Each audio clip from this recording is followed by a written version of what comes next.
All right. Well, guys, thanks for joining today for the BookFest. We're going to have a discussion that is, I think, one of the more interesting and fun ones in relation to storytelling. Now, all of us, of course, being authors, want to be able to tell a story. And I thought that I knew how to tell a story many years ago. I went to the Maui Writers Conference, and after 2 weeks, I was voted most improved. So tells you how good I was. I was clueless. But I've learned a lot over the years, thanks to help from professionals like yourselves. So, we're going to talk a bit about the storytelling structure, some of the science behind it, which I find quite fascinating. Why do these things actually work? And some of the tricks of the trade. So, I'll introduce myself, William Craig Reed, New York Times bestselling author. Red November, Spies of the Deep, Status 6, a couple of others. And we'll flip it over to George to introduce yourself. Yeah, hello, George Galdorisi. Been writing for quite some time. Started out with journal and magazine articles and wound up into nonfiction and then quite accidentally into novel writing, and happy to address more of that as BC tease up more questions. And then I've been fortunate enough to have several New York Times bestsellers, and now I'm embarked on a new series of Rick Holden thrillers, which I'll talk about downstream. So over to Jim. Hi, I'm James Rollins. For those that don't know me, I'm a former veterinarian, though I can still neuter a cat in under 30 seconds, and I'm willing to prove it at any moment. But I sort of stumbled, backwards into writing. My goal was just to basically one day walk into a bookstore and see my book on a shelf. But lo and behold, now 38 books later, I seem to not be able to stop doing this. I am probably most known for my Sigma thrillers. They're sort of scientific-based thrillers surrounding a team tied to DARPA, the Defense Department's Research and Development Agency. They're basically scientists with guns. They go onto the field to protect the globe against various threats. That's me. Fabulous. Both these gentlemen are actually being modest. George did the Tom Clancy Op Center series. And James, I think you're up to, 1 billion books or something like that? It's quite a few. But, in any case, quite prolific in both cases. So let's start off with, in terms of the story, one of the things that I found out as I was becoming, as I mentioned, most improved, is that one of the key things for a story that really makes the difference in terms of a bestseller versus one that maybe just sells a few copies is what we call the theme. Meaning, what is it that we really want to impart? What's that message that we want to impart? And a couple of examples that I have found, for example, the movie Intern, if you saw that with Robert De Niro, Anne Hathaway, it's right there on the front. Experience never gets old. So that was the theme of that as an example for that. Hunt for Red October, the theme there was do the right thing. And then taking that to actually the defection part of it. So we'll start with George. Maybe take a minute to talk about what you envision the theme is and how perhaps you have actually been able to bring that out in some of your writing. For me, I'm always challenged by, when I'm coming up again, I'm working on my 15th Sigma novel. So it's always, how do you come up with that new theme that's going to engage that reader? And I'm looking for what I describe as some universal connection between you and your reader. You mentioned things like do the right thing, simple messages that people all can understand, that they can relate to. Because what you want to do is invite that reader into your story, and not feel like you're teaching them something. You want them to sort of experience what you're trying to get across. And when I talk about universality, I'm looking for that connection that we can all relate to, whether it's dealing with some greater themes in life about life, liberty, the pursuit of happiness. It's looking for things that we can all relate to. Because I can build a giant roller coaster ride of adventure and suspense, but I'm not going to be able to engage that reader unless they can relate to what's going on. If these characters seem like they're superhuman or beyond anybody that they can really relate to, I can dangle a character off a cliff, but if you're not engaged with what's going on, you're just not going to care whether that character falls off that cliff or not. So for me, it's generally, I'm always testing my themes. I'm testing my idea for a book. I don't want to settle for the first thing that pops in my head. And I'll have a list of things that might become stories. Then I'll begin testing it. Can I refine this into so that it's more approachable, that it's talking about topics that are maybe of the moment. Like the current novel I'm working on, I happened to stumble upon writing about viruses. Again, this was pre-COVID when I pitched the idea to my editor. And then when COVID came about, she was like, well, how did you know that was coming? And I said, well, no, none of the scientists warned me of this beforehand. They didn't warn me to get into a bunker before it happened. But it's because I'm always looking for those topics of the moment that sometimes, life and fiction merge. And I think what you're trying to do is trying to find the stories that feel of the moment. They feel ripped from the headlines, relatability to the story. So again, I always tell people, don't settle for your first idea. Look for that great idea. And a rule of thumb that can sometimes help with that is how can you narrow the concept of your story down to as few words as possible. And if it takes you a paragraph to describe what your book's about, it's probably not a high commercial project. It might make a nice literary novel, but it's not going to necessarily be the one that's going to be on the top of the New York Times bestseller list. Those are the ones that generally have that high commercial concept. And the less words it takes to describe your story, probably the more high concept it is. And I use this example whenever I'm teaching writing about what do you mean by narrowing your idea down to as few words as possible. And there was a novel that came out almost a decade and a half ago. And this novelist was a first-time writer, had never published before. He hadn't even completed the novel. He had just done basically like a chapter or two and a synopsis. But he was able to boil the whole concept of his story down to 2 words. And these are the 2 words. Jurassic Park. Pretty much, when you know those 2 words, you know exactly what that book's about. Jurassic Park, playing off that theme with that name. Shark, probably has to deal with some type of giant prehistoric shark. That's probably going to be very Jaws-like and carrying its way across. So that book was Meg. And as you know, that became a movie just recently. Steve Alton's a great writer, very good at this whole concept of talking about is taking cool ideas, narrowing the concept down to its essential. And when you can pitch an idea with just 2 words, you've got a high commercial project. So based on just those I'm a former Navy diver, and that book scares the heck out of me. And it's good. Right. You know what's down there. The creepiest part is so few of that area has been explored. So really touched upon the nerve that Peter Benchley's Jaws awoke, and then of course it was amplified by Steven Spielberg's movie. But also Jurassic Park was in the mindset of a lot of people, both the movie and the book, and so he was able to join those 2 things together into a concept that based upon that, just again, never been published, didn't even write the book, but he ended up with a multi-million-dollar book deal and a multi-million-dollar film deal based on the strength of narrowing your concept down to as few words as possible. So I always challenge people, develop an elevator pitch. If you can't develop an elevator pitch that you can do in less than 25 words, you probably don't have a commercial project.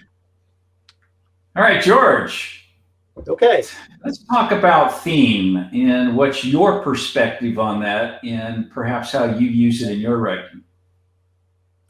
Yeah, the theme, couple of things on theme, and I'll go back to Ian Fleming, who wrote the James Bond thrillers. I'm not in his category, of course, but he used to like to say that his stories were probably not probable, but they were possible. So the military fiction I write is involved with things I worry about in the future. I worry about things like political military control, who controls the military.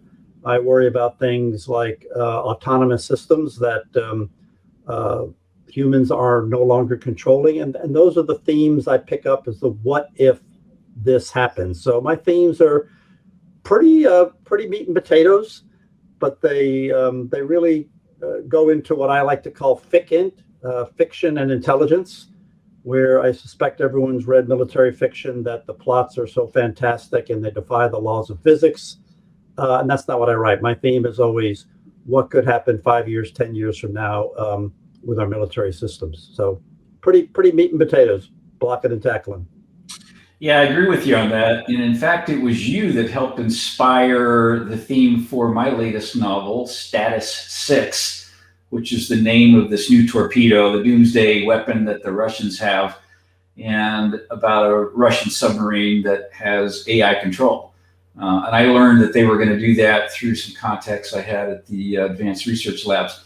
But you had provided me some information about how the military, Navy in general, had been looking at AI in terms of, do we use this or not out on the battlefield? Do we use it for weapon systems?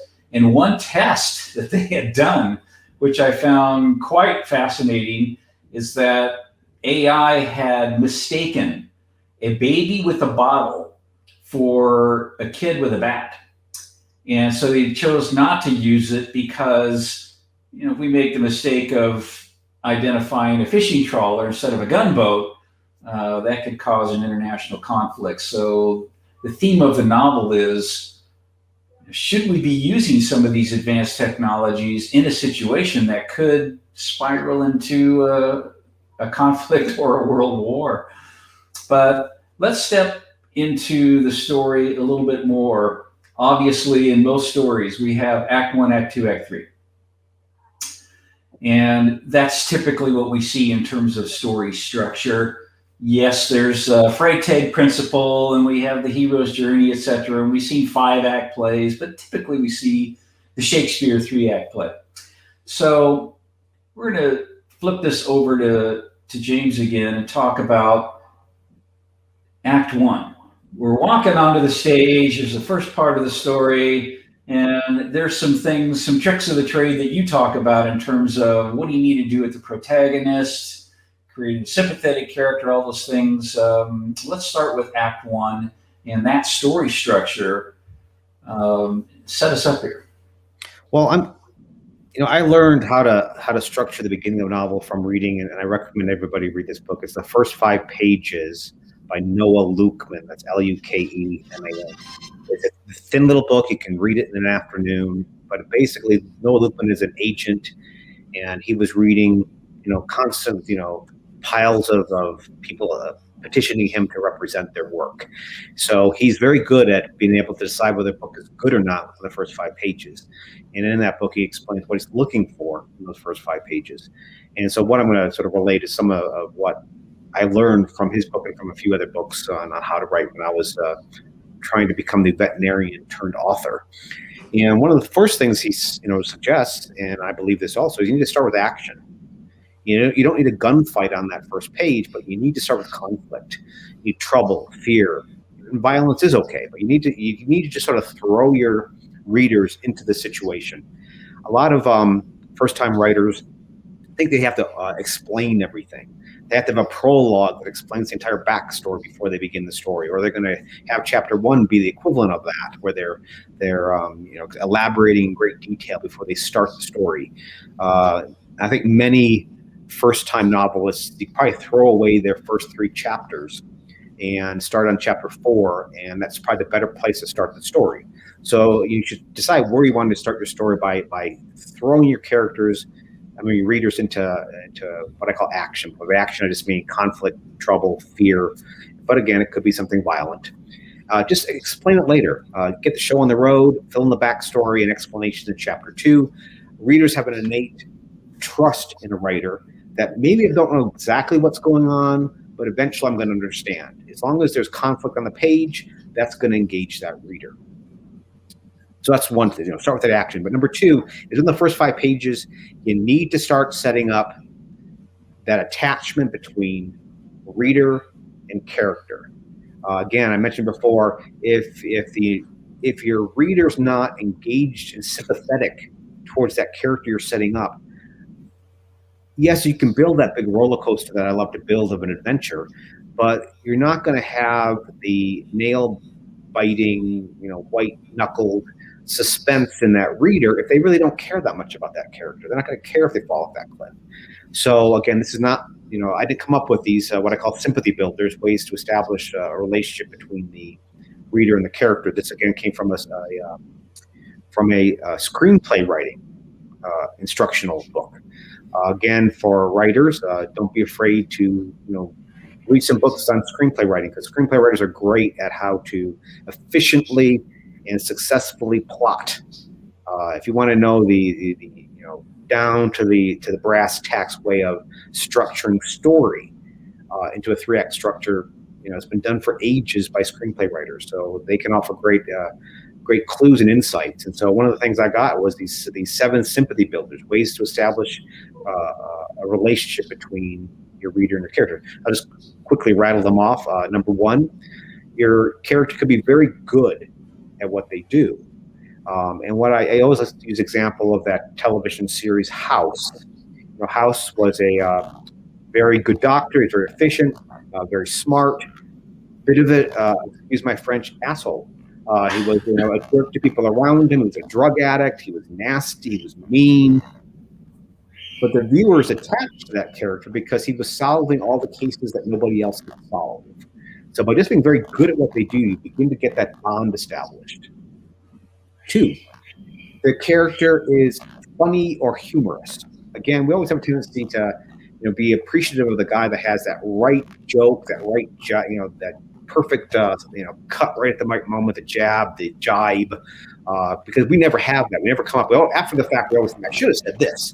Well, the character, when they actually get that joke at the right moment, we begin to really like that character.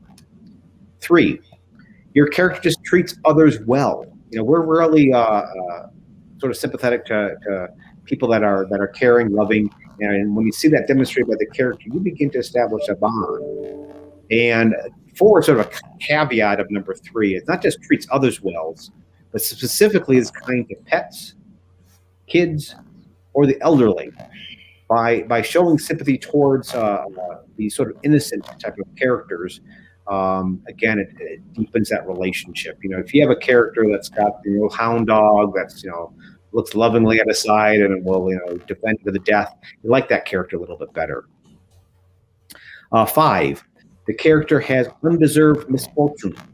We all in our life have moments where fate crashes upon our shoulders and crushes us a little bit. We can always relate to that. So when we see a character going through that, we begin to bond.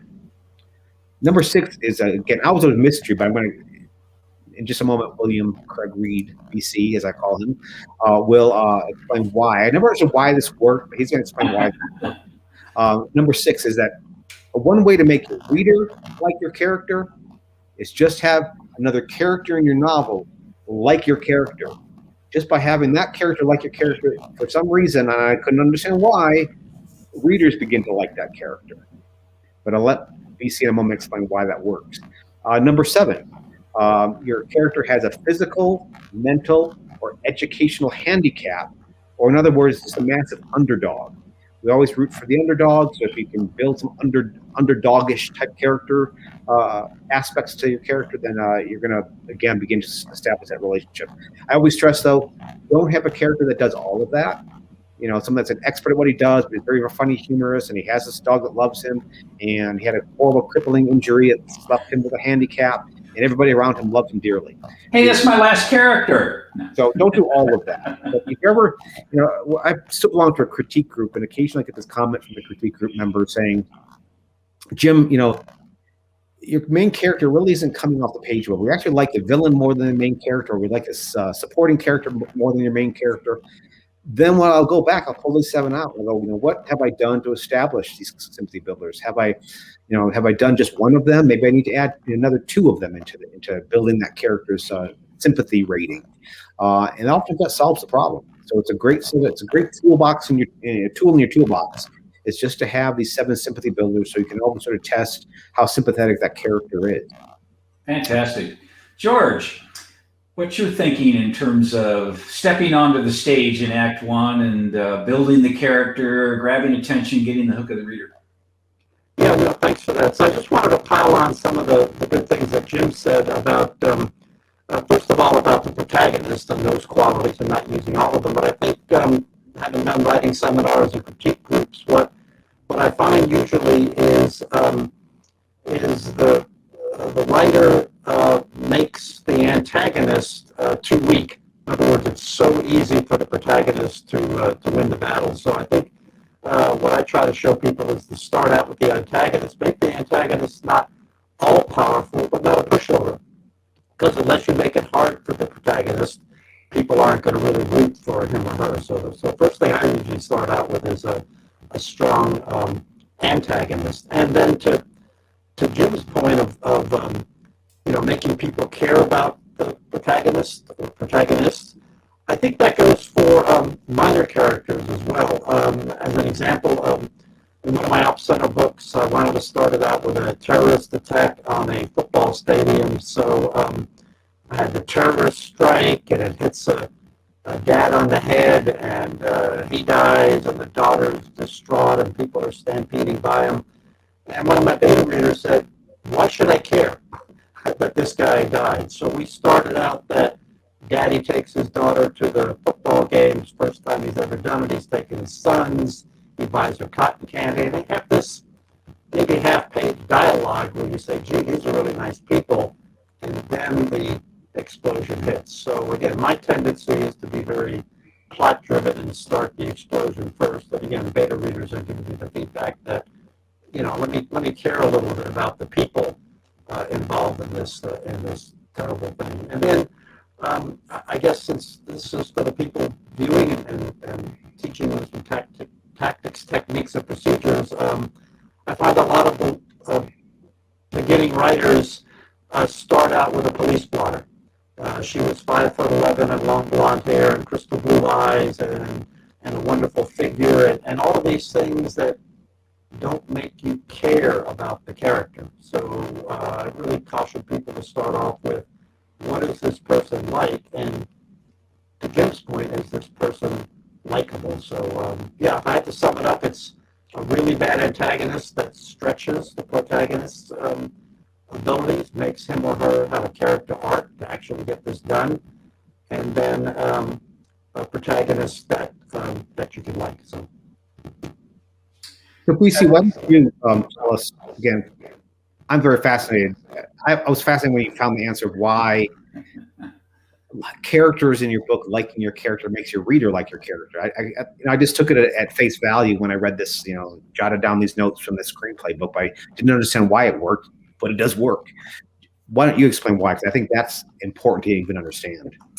Yeah, absolutely. So there's some science behind all of this. Years ago, a Harvard University neuroscientist, Dr. Paul D. McLean, found there's this thing called the triune brain. And he basically determined that our brains kind of are wired in three different areas to be a little more logical, emotional, or instinctual. And the way the story structure works, and by the way, Aristotle discovered this thousands of years ago. He was not a neuroscientist. He was just a cool guy that wore fancy bed sheets and threw wild toga parties, but he figured it out, that you need to appeal to all three and balance that within your story. But Act 1, Act 2, Act 3 can help you with that. In Act 1, as James was talking about, and George, in relation to how the story structure is put together, we want to have more sympathetic characters. So we're appealing to the emotional part of our brain. This is our limbic system. And that allows us to like not only the protagonist, but like the story. And as we all know, if we don't like something, we're just not going to continue forward with it. But there's always a way that you can do that so that you're, again, tapping on those neurons. And that's where the mirror neurons come into play. This was discovered many years ago. A couple of researchers in Parma, Italy, where they make great cheese and ham. And I actually visited them to find this out. One of the researchers working with a monkey, they had him wired up, she went out, got an ice cream cone, came back in and started eating, and the monkey started mimicking her. And they looked at the screen and saw that the parts of the brain were lighting up that related to those exact parts as if the monkey were eating the ice cream cone. So they discovered mirror neurons. That's why we like or dislike a protagonist. That's why we cry at a movie, because we empathize with and emulate what it is that we're seeing or reading, and we'll feel that. So if we do what James had recommended, we have a character like a character, walk the old lady across the street, and play nice with the baby. We just saw that in the new series called Clarice, remember, from Silence of the Lambs? She's holding a baby and liking the baby. This is in one of the very first episodes. That's mirror neurons. Oh, the baby likes her, she likes the baby, we like the character, and so forth. So let's move on. You have, if I can just cut it for a second, is that you told me at one point that basically explains mirror neurons in a simple explanation. If you see somebody yawn, you're more likely to yawn. That's mirror neurons. So basically that's what happens on the page too. But I didn't understand that. He explained it to me. Exactly. Or you start scratching your face, and the other person, you just can't scratch your face, so you're mirroring what you see.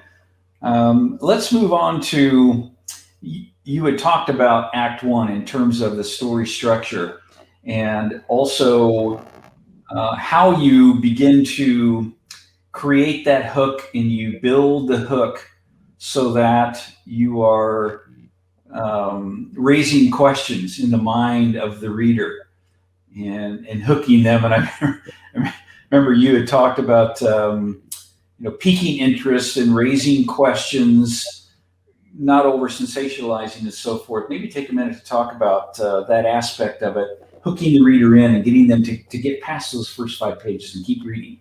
Exactly. I mean, this is from Noah Lukeman's book, is that a lot of people think they have to have that gun fired on the first sentence. They think that's the hook. That's what's going to engage my reader. And it's not. All you need to do to have a strong hook for a novel is that first sentence should just raise a question in your reader's mind that's going to make them want to read the second sentence and read that next paragraph and read the next page, and before you know, you're hooked into the story.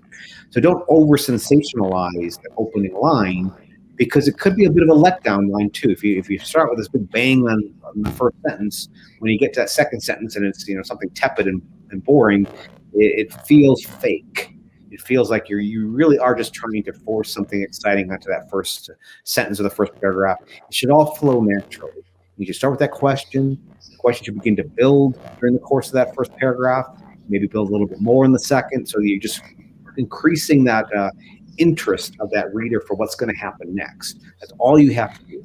Don't think you have to have a gun battle while you're tap dancing on top of a moving Mack truck down on a highway that's about to go through a dangerous curve. That's fine later. Begin just to pique that interest. Makes perfect sense. George, what's your thinking in terms of how you hook in readers, keep them turning the pages? Again, in that first act, we've got to pull in and get their attention. What's your thinking there? Great. So, BC, to answer your question and to pile on to what Jim said, the novel I'm working on now, it's a military techno thriller. It's the U.S. versus China. There's a Chinese submarine spying on the U.S. in the area of Hawaii. And the first couple of sentences opens up with a U.S. destroyer accidentally hits the Chinese submarine. It sinks to the bottom in about 500 feet of water. So the storyline then becomes, will the submariners be rescued? And then everything that happens in the story involves how that happens. So again, starting out with the reader wants to know, and that's how I try to start most of my stories. Gotcha. So let's pick up on the next question in relation to how you hook the reader in. How do you make sure that they're going to keep turning the pages past page 5 and keep going through the rest of your novel? Well, go ahead. You want Jim or me? George, so we can. Yeah. So yeah, with the Chinese submarine, I think the U.S. and the China are not great friends now, but still they're human beings on the bottom of the ocean in a dark tube.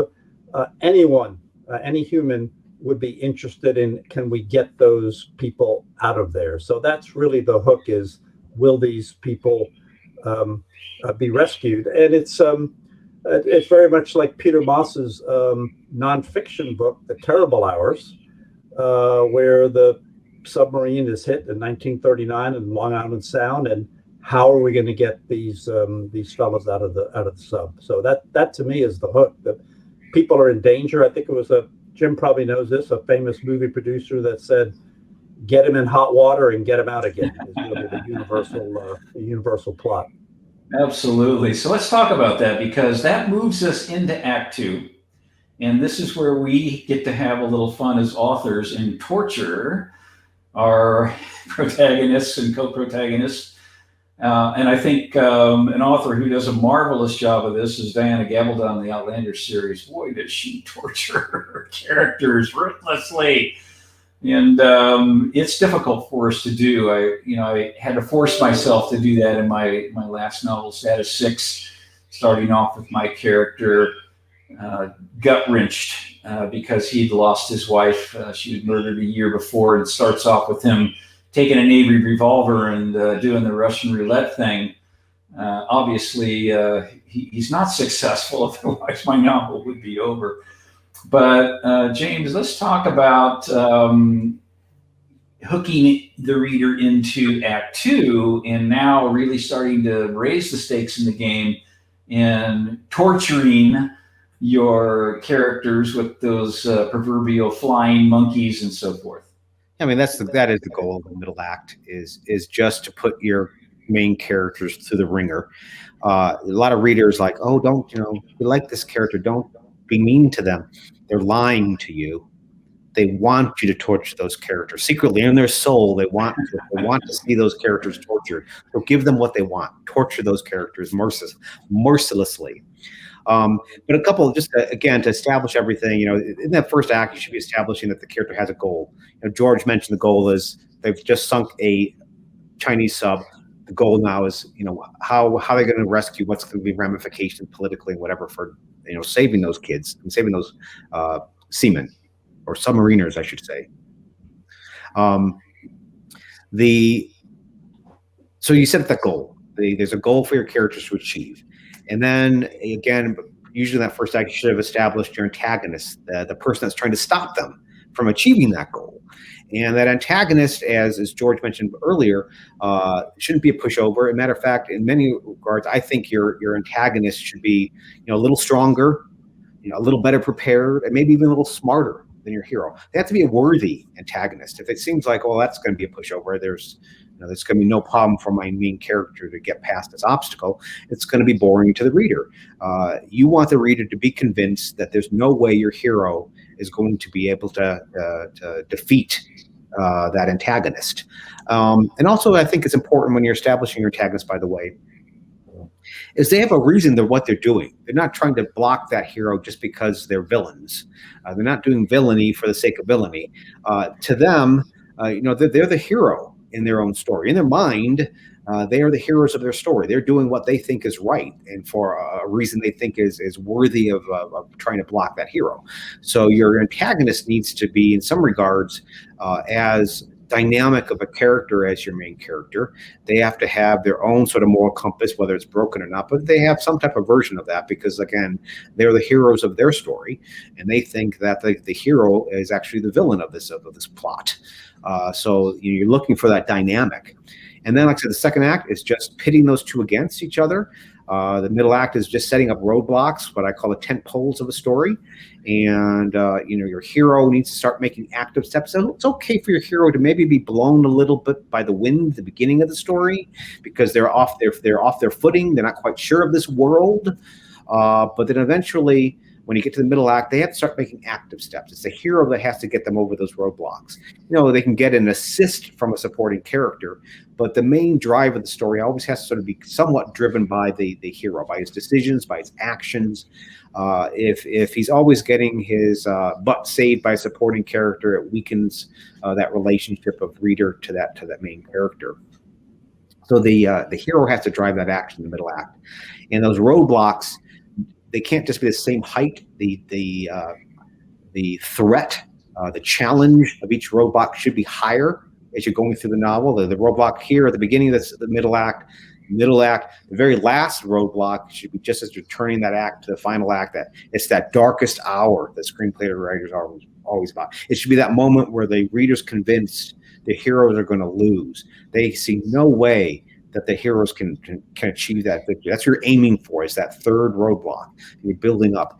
And a way to make that roadblock feel bigger to your reader is there needs to be a cost to get over that roadblock. It doesn't come free. Is that there has to be a cost to that main character for getting over each roadblock. And maybe somebody is just injured getting over it. A supporting character is injured in the first roadblock. Second one, somebody's maimed or killed. Third one looks like they're all going to be defeated. So there should be an escalating level of cost to get over each roadblock. That's going to make the roadblock feel more challenging and larger in the reader's mind. So that's what you're building towards, is just having this escalating sense of tension, threat, culminating in that darkest hour where everything seems doomed. Absolutely. George, what's your thinking on that in terms of torturing characters and roadblocks and taking them through that first part of the second act? Well, BC, I'm smiling because I'm so glad you mentioned flying monkeys. So I know you and Jim have used the Wizard of Oz story in some of your presentations. And when I do writing seminars and I talk about the Freytag pyramid, the Wizard of Oz fits in that beautifully. But I think more to the purposes of this Act 2, I think where beginning writers sometimes fail is they make it too easy on the protagonist. So if you think about Act 2 in The Wizard of Oz, they have all of these obstacles they're overcoming, and they're pretty tough, and they're dealing with them. And then all of a sudden, it's the flying monkeys, and it's like there's no way we're going to get away now, and now we're doomed. And so the reader has been rooting for them, saying, "Okay, they're almost there," and then the flying monkeys come, and the reader almost despairs. So I think it's just a beautiful example that of how you need to have more and more challenging things happen to the protagonist, just like Jim said. So and then again, we'll get to the third act I think later, but without making it too easy or jumping ahead, remember when the Wicked Witch is killed, the story's not over. Dorothy's still not back in Kansas. And then to Jim's point of it has to be logical for the antagonist to be doing what he or she is doing. I'm rooting for the witch. I mean, they killed her sister. I mean, that really sucked. So, it's okay for her to really be ticked off at Dorothy and her friends. It's she has to get revenge, and revenge isn't such a bad motivation in this case. So, again, I think that's a great case of an antagonist doing something that's logical, and in her mind is something that needs to be done. No, absolutely. On that same subject, I was lucky enough to be able to read an early copy of Status 6, and you do a really good job of, again, in your middle act in that book, of escalating that tension, throughout till it seems to that doom moment. Do you want to talk about how you plotted that out a little bit, or how that was that structural? Was it seed of the plant's writing, or did you know each of those roadblocks you're going to build for those characters? Yeah, good question. I think, and part of this was also the science that we've talked about previously. What happens, and again, this is from the latest science we know in our brains, is when we start facing some of these obstacles, there's some chemicals in our brains, some neurotransmitters, if you will, that get triggered. Cortisol is one that starts to raise up a little bit, and it's cautionary. Kind of think of it like a yellow light. And that is stimulus towards our fight or flight response But then as the story begins to ratchet up even more, we start raising what we call norepinephrine or noradrenaline. Our adrenaline starts to surge. And some studies have been done on this, by the way. Some neuroscientists found that with the story structure, our retention goes up. London School of Business did a study and found out our retention goes up 1,400% in a good storytelling structure, mostly because of that second act where we're raising the bar. So I thought about that in status 6 and thought, okay, how do we begin to raise the cortisol levels in that first part of Act 2? And then toward the end, the flying monkeys come into play. How can we begin to torture our characters? And they think they're winning and then they're losing. They think it's more like one step forward, two steps back kind of a thing. They're making some progress, but they keep getting the rug pulled, so to speak, or something new unravels. I think the series 24 did a wonderful job of this. The onion layers got peeled back, and then a new, call it antagonist or a new roadblock or something even worse got uncovered. And that, I think, is actually how you can do the story structure in that way so that it begins to ratchet up. So in the time that we have left, let's move on into Act 3. And let's talk about what Act 3 does for us.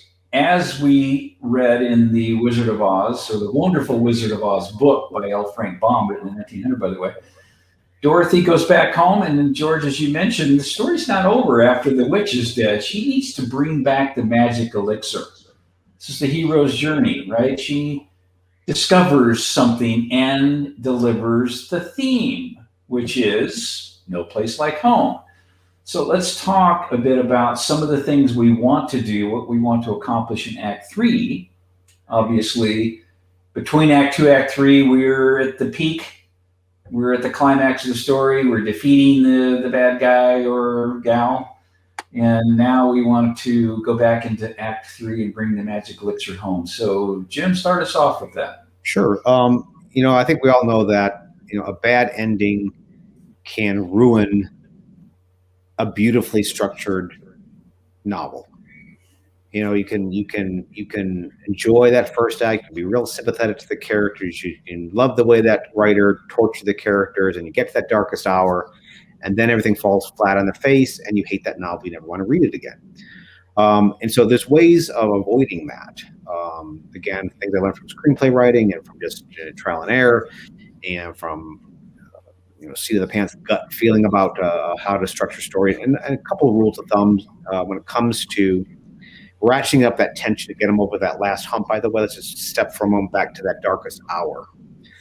That's the point where if it's not a satisfactory resolution on getting that character out of that moment where the reader's convinced they're doomed, if it feels disappointing, the novel is going to be ruined for that reader. There are ways of first of all, ratcheting up the tension. I do this occasionally, don't do this every single novel, but if you have a moment you can do it, it's a very great way of suddenly spiking up that tension. If you can build into that darkest hour, that last hurdle, that last roadblock, a time limit of some sort, and then suddenly shorten it. Your reader's already tense, and then the tension goes up, 1,000%. And you've seen this in countless action adventure films where the heroes are huddled over the bomb they're trying to defuse, and there's a little counter going down, and they say, cut the blue wire, cut the red wire, cut the blue wire, and they cut a wire, and all of a sudden it goes from a minute of time left to 10 seconds of time left. The tension ratchets up dramatically. So that's just, again, one of those tools to keep in your back pocket. You don't have to do it all the time, but if naturally there's some time frame or time limit tied to that darkest hour, which often you'll find in the case of writing a novel, there's going to be a time limit. There's going to be some clock they're racing. And if you can shorten that time limit at that last moment, the tension is going to go skyrocketing higher. It's going to really feel tense. Now, to resolve it, again, should come from the hero. Supporting cast could give them a little, layup, a little, pass from the side, but the final, dunk by that hero, has to be done by the hero. That's the person that has to resolve it.